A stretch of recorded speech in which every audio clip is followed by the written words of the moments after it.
नमस्कार, मैं अभिषेक उपाध्याय। आप देख रहे हैं टॉप सीक्रेट।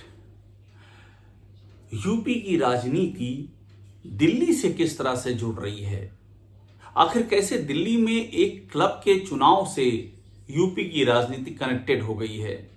आखिर कैसे योगी और ब्रजभूषण शरण सिंह की जो मुलाकात हुई थी उसका कनेक्शन दिल्ली के क्लब के चुनाव से है? और आखिर कैसे राजपूत राजनीति इन सब के बीच में सिर उठा रही है? क्या योगी और ब्रजभूषण एक साथ मिलकर के इस राजपूत राजनीति को नई हवा दे रहे हैं? ये सवाल इसलिए उठ रहा है क्योंकि योगी और ब्रजभूषण की जो मुलाकात हुई थी, जो 3 साल बाद मुलाकात हुई थी, वो मुलाकात ऐसा बताया गया कि उसमें बात नहीं बन पाई थी, वो मुलाकात खाली गई थी। लेकिन सवाल ये उठे कि मुलाकात हुई क्यों थी? कई तरह के कयास लगे, कई तरह की बातें हुई। क्योंकि फोन किया था, योगी आदित्यनाथ की ओर से फोन गया था, 3 बार फोन किया था। बाद में ब्रजभूषण शरण सिंह ने खुल के बोला भी कि मुझे बुलाया गया था, इसलिए मैं मिलने गया था। सवाल उठा कि योगी ने क्यों बुलाया था? सवाल उठा कि योगी को अचानक ऐसी अर्जेंसी इस समय क्या आ पड़ी कि उन्होंने ब्रजभूषण शरण सिंह को बुलावा दे भेजा? तो क्या इन सवालों के जवाब अब मिल रहे हैं? क्या यही दिल्ली के कॉन्स्टिट्यूशन क्लब का चुनाव था जिसके चलते योगी आदित्यनाथ ब्रजभूषण शरण सिंह को ऑन बोर्ड यानी कि अपने साथ लेना चाहते थे? अब ये नया सवाल खड़ा हो गया है। और ये सवाल इसलिए खड़ा हो गया है कि दिल्ली में जो कॉन्स्टिट्यूशन क्लब का चुनाव हो रहा है, पहले मैं आपको बता दूं कॉन्स्टिट्यूशन क्लब के बारे में। दिल्ली में जो सांसद हैं उनका ये क्लब है। करीब 1200 से ज्यादा इसके वोटर हैं। इसमें पूर्व सांसद भी शामिल हैं, मौजूदा सांसद भी शामिल है। और इसके वोटरों में प्रधानमंत्री मोदी से लेकर के सोनिया गांधी, LK आडवाणी, राहुल गांधी, ये सब इसके वोटरों में शामिल हैं, इसके वोटर लिस्ट का हिस्सा हैं। तो ये जो दिल्ली में कॉन्स्टिट्यूशन क्लब का अहम चुनाव हो रहा है, इसमें खास बात यह कि 25 साल के बाद इसमें जो सेक्रेटरी एडमिनिस्ट्रेशन सबसे महत्वपूर्ण पद पर जमे हुए हैं, राजीव प्रताप सिंह रूडी बीजेपी के सारण से सांसद हैं, उनको 25 साल बाद चुनौती मिल रही है। और चुनौती मिल रही है एक जाट नेता संजीव बालियान से, बीजेपी के पूर्व सांसद से। 25 साल बाद ये चुनौती मिल रही है। और यूपी में एक बात खुल के सामने आ रही कि योगी आदित्यनाथ पर एक टैग लग चुका है एक जात विशेष के नेता होने का। और बात यह भी सामने आ रही है कि योगी आदित्यनाथ को इससे कोई गुरेज भी नहीं है। वो अपनी कार्यशैली से हर दूसरे दिन इस बात का परिचय देते हैं कि ये टैग जो है उनको सहर्ष स्वीकार है और इस टैग में उनको अपना राजनीतिक फायदा दिखता है। तो ऐसे में क्या अब सवाल उठ रहा है कि क्या ये जो मुलाकात हुई थी योगी आदित्यनाथ और ब्रजभूषण शरण सिंह की, वो इसीलिए थी कि ये जो राजपूत बनाम जाट हो गया है इस कॉन्स्टिट्यूशन क्लब के चुनाव में, उसमें राजपूत की जीत सुनिश्चित की जाए। और योगी भी MP रह चुके हैं, 5 बार के MP रहे हैं और उनके भी अपने कनेक्शंस हैं। तो क्या कहानी यही थी कि राजपूत वोटरों का बिखराव रोकना है? क्या इसलिए मुलाकात का एक एजेंडा ये भी था? हालांकि हमने ये रिपोर्ट भी किया था, बात बनी नहीं थी उस समय, लेकिन बाद में कुछ डेवलपमेंट और हुए हैं। ब्रजभूषण शरण सिंह के दोनों बेटे योगी आदित्यनाथ से मिले हैं और ये आउटरीच लगातार चलती जा रही है। हमारी सूत्र ये बताते हैं कि राजीव प्रताप सिंह रूडी ने भी कांटेक्ट किया है। सबसे बड़ी कवायद ये कि 1200 से ज्यादा वोटरों में जो राजपूत वोटर हैं वो एक चंक मिलना चाहिए राजीव प्रताप सिंह रूडी को। और खबर ये है कि योगी आदित्यनाथ, सोर्सेज ये बताते हैं कि योगी आदित्यनाथ, ये जो पूरा अभियान चल रहा है राजीव प्रताप सिंह की रूडी में समर्थन का, उसकी एक महत्वपूर्ण कड़ी योगी आदित्यनाथ को भी बताया जा रहा है। इसमें कई सारे और भी पेच हैं।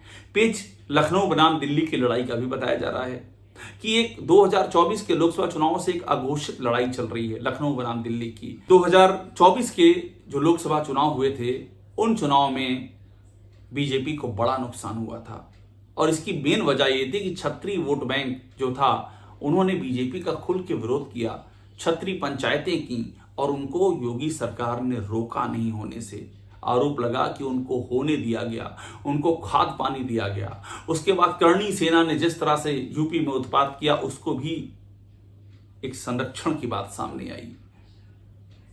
बाकायदा करणी सेना, समाजवादी पार्टी के सांसद रामजी लाल सुमन से जो बवाल हुआ, उसके बाद उसके सदस्य वांछित हो गए। उसके बावजूद, इतने बवाल के बाद भी करणी सेना को यूपी में इजाजत दी गई कि वो अपनी रक्त स्वाभिमान रैली निकाले, जहां पर बाकायदा हथियार लहराए गए, किसी ने रोका नहीं। करणी सेना के मामले मतलब यूपी के आगरा से लेकर के अलीगढ़, प्रयागराज, बनारस, तमाम जगहों पर आ रहे हैं, जहां वो बाकायदा थाने को घेर रहे हैं, जहां पर बाकायदा दबाव बना रहे हैं, और उनके खिलाफ आरोप ये है कि कोई एक्शन पुलिस नहीं ले पा रही है, और उसके पीछे कहानी ये बताई जा रही कि उनको संरक्षण प्राप्त है। तो ये जो छत्री राजनीति चल रही है, ये बीजेपी को बहुत परेशान कर रही है। और इससे हो क्या रहा है कि बाकी जातियां भी गोलबंद हो रही हैं। जब छत्री गोलबंद हो रहे हैं, जो कि 2024 में हुआ, तो फिर राजभर भी, निषाद भी, कुर्मी, कुशवाहा, सैनी, शाक्य सब गोलबंद हो रहे हैं, और वो बीजेपी के लिए बड़ा नुकसान हो रहा है। क्योंकि बीजेपी ने 2014 में जिस तरह से यूपी में सीटें जीती थी लोकसभा की और सरकार दिल्ली में बनाई थी, उसका मेन एजेंडा था कि उसने सोशल इंजीनियरिंग की थी, इन सब जातियों को गूंथ दिया था हिंदुत्व के अम्ब्रेला के चलते। तो ये पूरा का पूरा बिखर गया है, और ऐसे में कहा यह जा रहा है कि योगी आदित्यनाथ का पूरा जोर इस बात पे है कि इस कॉन्स्टिट्यूशन क्लब की लड़ाई में राजीव प्रताप सिंह की रूढ़ी की जीत हो, जिससे कि एक मैसेज चला जाए, और इसी मैसेज के लिए आउटरीच की जा रही है। आउटरीच मतलब ये कि जिनको अभी तक नहीं याद किया, उनको भी याद किया जा रहा है। योगी ने ब्रजभूषण शरण सिंह को भी याद कर लिया, 3 फोन कर दिए। खुद ब्रजभूषण ने इसकी पुष्टि कर दी कि हाँ, हमको उन्होंने बुलाया था, तब मैं मिलने गया था। हमारे सूत्र बताते हैं कि ब्रजभूषण शरण सिंह कुछ न्यूट्रल टाइप के हो चुके हैं। शुरू में वो खुल करके संजीव बालियान के साथ में थे, इधर वो कुछ न्यूट्रल हुए हैं। और मैंने अभी आपसे कहा कि जो 3 साल बाद उनकी मुलाकात हुई थी योगी आदित्यनाथ से, उस टाइम उसका रिजल्ट नहीं आया था, फोटो भी सामने नहीं आई थी, लेकिन बाद में कुछ और आउटरीच हुई है, कुछ बीच में और भी लोग जुड़े हैं, उन्होंने भी कोशिश की है, जिसके बाद ब्रजभूषण शरण सिंह के दोनों बेटे योगी आदित्यनाथ से मिले हैं, और अब माना जा रहा है कि एक सहमति बन गई है कि ये जो लड़ाई है कॉन्स्टिट्यूशन क्लब की, इसमें जो राजपूत वोट हैं उनका बिखराव होने से रोकना है, उनको इकट्ठा करना है। योगी आदित्यनाथ के साथ समस्या क्या है कि उनको आज की तारीख में यूपी के भीतर एक जात का पूर्ण समर्थन प्राप्त है, और उसको अगर छोड़ दें तो योगी आदित्यनाथ की राजनीतिक जमीन पूरी तरह से खिसकी हुई नजर आती है। ब्राह्मण नाखुश हैं, तमाम खबरें आ रही हैं एक के बाद एक।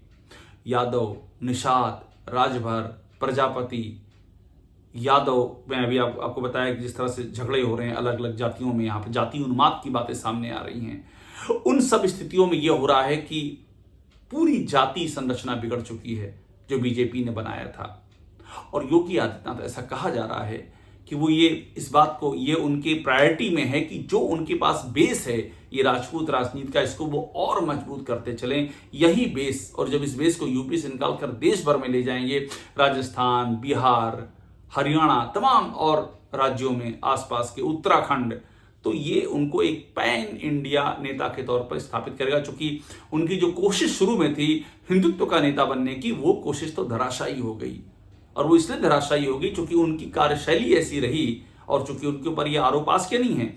गोरखपुर में जब पंडित हरिशंकर तिवारी के हाथा बनाम मठ की लड़ाई चलती, तब से ये आरोप है कि योगी आदित्यनाथ और उनका जो पूरा कुनबा है वहां पर राजपूत राजनीति चलती थी, और हरिशंकर तिवारी के यहाँ ब्राह्मण राजनीति चलती थी। तो योगी आदित्यनाथ पे तब से ये टैग लगा हुआ है कि ठाकुरों की राजनीति का, तब से लगा हुआ है। योगी आदित्यनाथ इन 8 सालों में मुख्यमंत्री के तौर पर इस टैग को या तो छोड़ नहीं पाए, या छोड़ना उन्होंने चाहा ही नहीं। हाल ही में कानपुर के सीएमओ के मामले में जिस तरह से वो एक दलित सीएमओ के खिलाफ, और जितेंद्र प्रताप सिंह कानपुर के डीएम के पक्ष में खड़े हो गए, मामला था स्वास्थ्य मंत्रालय के हाथ का, वो लेकर के सीधा इंटरवीन किया, बाद में हाईकोर्ट से मुंह की खानी पड़ी, उसके बाद भी सीएम को चार्ज लेने से रोकने के लिए वहां पुलिस भेज दी गई। ये सब बातें सामने आई, उससे ये और स्थापित हुआ कि योगी आदित्यनाथ उसी ट्रैक पर चल रहे हैं। करणी सेना से लेकर के छत्री पंचायतें, कानपुर का इंटरवेंशन, महत्वपूर्ण पदों पर कौन बैठे हैं, योगी के आसपास कौन है, इस सब का सब इस धारणा को पुष्ट करते गए कि योगी आदित्यनाथ इस बेस वोट बैंक को छोड़ना नहीं चाहते हैं, इसको अपनी सबसे बड़ी पूंजी समझ के बैठे हैं। तो अब इस कॉन्स्टिट्यूशन क्लब के चुनाव में भी इसी पूंजी के साथ में ये इस चुनाव को आगे बढ़ाया जा रहा है, और कोशिश इस बात की कि अगर राजीव प्रताप सिंह रूढ़ी जीत जाते हैं तो उसी बात को जोर दिया जाएगा, और एक ये जो यूपी में एक जाति विशेष का नेतृत्व की बात है, इसको पैन इंडिया किया जाएगा, और यही योगी आदित्यनाथ की सबसे बड़ी ताकत बनेगी इन दैट केस अगर कॉन्स्टिट्यूशन क्लब में उनके चाहे मुताबिक रिजल्ट आ जाता है। तो इसलिए कॉन्स्टिट्यूशन क्लब का चुनाव बेहद ही दिलचस्प हो चुका है। यूपी का जो एंगल है, प्रभूषण शरण सिंह और योगी आदित्यनाथ का जो एंगल है, उसने इस चुनाव को और भी ज्यादा रोचक बना दिया है। 12 अगस्त को नतीजा आना है और 12 अगस्त को ये भी आप तय मान लीजिए कि राजनीति की एक नई दिशा भी जन्म लेगी, चाहे वो इस पक्ष में जन्म ले या फिर उस पक्ष में जन्म ले। टॉप सीक्रेट को देखते रहिए, लाइक कीजिए, इसे सब्सक्राइब जरूर कर लीजिएगा।